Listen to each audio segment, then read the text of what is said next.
ওইটা সম্পর্কে আমার খালাতো বোন হইতো, তো ওরা আমাদের অন্য ডিস্ট্রিক্টের আর কি। আচ্ছা, তো আমি আমার খালাতো বোন মানে কি আমার নানার বন্ধুর একটু দূর সম্পর্ক নাতনি আর কি। হ্যাঁ, খালাতো বোন। কিন্তু আমার আম্মু পর্যন্ত ওনারা খুব কানেক্টেড ছিলেন, আমাদের জেনারেশনে আবার এত কানেক্টেড ছিল না। তো নাম বলবো না, তো ওই খালাতো বোন আর কি, সম্পর্কিত খালাতো বোন, ওনার সম্পর্কে আর কি আমার আম্মুর কাছে অনেকদিন পরে বেড়াতে গেছে যে অমুকের মেয়েটা তো খুব সুন্দর হয়েছে, হারে। তো গল্প শুনি আমি এক ধরনের প্রেমে পড়ে গেলাম, তখন আমি ক্লাস 7-এ পড়ি। ওই বয়সটা কিন্তু এরকম হয়, শুনে হ্যাঁ। শুনে প্রেম হয় একটা। তারপর attraction ক্লাস তৈরি 9-এ হয়। যখন আমি উঠলাম, ক্লাস 8-এ পরীক্ষা দিয়ে, তখন উইন্টার ছিল, আমাদের পরীক্ষা শেষ হলো 15 তারিখ। 16 তারিখ ওই খালামণির বাড়িতে বেড়াতে গেলাম।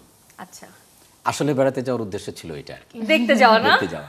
জানা তো তারপরে প্রশংসা। এই অন সাইটেড আমার অনেক দিন ছিল, এবং আমি আবিষ্কার করলাম যে যত সময় যাচ্ছে তত মেয়েটা আমার চেয়ে লম্বা হয়ে যাচ্ছে।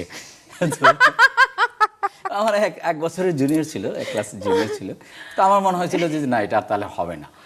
তারপরে এইভাবে নানান কবিতা শোনাইতাম, কবিতার কোড দিতাম, তখন তো ক্যাসেট ছিল, একটা গান রেকর্ড করে দিতাম, কিন্তু বুঝতো না।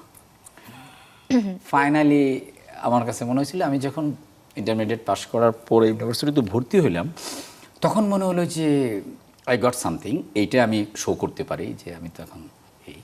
কিন্তু যখন আমি তাকে বলতে গেছি, সেটাও আমি নিজে না, আরেক ফ্রেন্ডকে দিয়ে আমি বলাইলাম, আমার ক্লোজ ফ্রেন্ডকে দিয়ে, তখন সে বললো আমার তো হয়ে গেছে। তো আমার ফ্রেন্ড জিজ্ঞেস করলো কি হয়ে গেছে, রুবেল ভাইয়ের সাথে আমার হয়ে গেছে।